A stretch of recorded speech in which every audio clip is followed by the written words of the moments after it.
নমস্কার ভিউয়ার্স, আবার একটি ভিডিওতে আপনাদেরকে স্বাগত জানাই। বর্তমানে অনেকেই মেসেজ করছে যে অযোধ্যার অবস্থা কেমন, কন্ডিশন কেমন, মানে কন্ডিশন এইরকম যে রৌদ্র কেমন আছে, গরম কেমন আছে। তো আমি তাদের উদ্দেশ্যে বলবো যে অযোধ্যায় মোটামুটি কালকের দিনে একটু ঝড় বাতাস হয়েছিল, আর সকাল দিকে মেঘলা ছিল। আর আজকে একটু একটু মেঘলা আছে, ওয়েদারটা দেখতে পাচ্ছেন আপনারা যে কেমন ওয়েদারটা আছে। তবে তাপমাত্রা মোটামুটি 40 ডিগ্রি প্লাস চলছে আর কি। আর পলাশ ফুল একদম নাই, নাই বলতে খুব দু এক পিস গাছে আছে। আর যারা অযোধ্যা বেড়াতে চাইছেন তাদেরকে বলবো, তারা বলবো যে দেখুন, অযোধ্যার আমাদের প্রত্যেকটা ঋতুতে প্রত্যেক রকম রূপ থাকে। বসন্তকালে এক, গ্রীষ্মকালে এক, শীতকালে এক এবং বর্ষাকালে এক।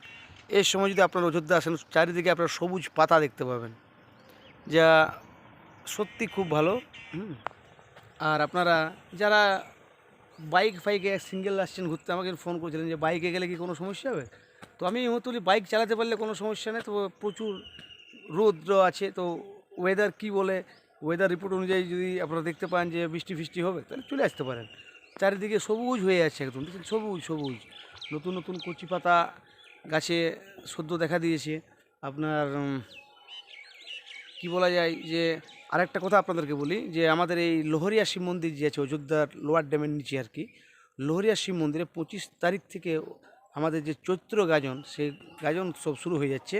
তো আপনারা সবাই আসুন, দেখুন লোহরিয়া মন্দিরে প্রচুর ভিড় হয়, প্রচুর মানুষের সমাগম হয়, ছৌ নৃত্য হয় এবং বলা যেতে পারে একটা মানে হাজার হাজার মানুষের জনসমাগম হবে। তো সেখানে আপনারা আসতে পারেন, দেখতে পারেন, খুব সুন্দর লাগবে আপনাদের।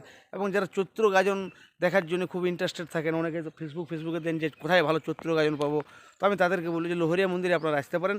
লোহরিয়া মন্দিরে এলে কী হবে যে চৈত্র গাজন দেখার সাথে সাথে আপনি অযোধ্যা ভ্রমণটাও করতে পারবেন। সো যদি কোনো কিছু জানার থাকে অবশ্যই কমেন্টে জানাবেন, উত্তর দিয়ে দেবো। তবে ভালো থাকুন, ঠিক আছে। Welcome to Purulia.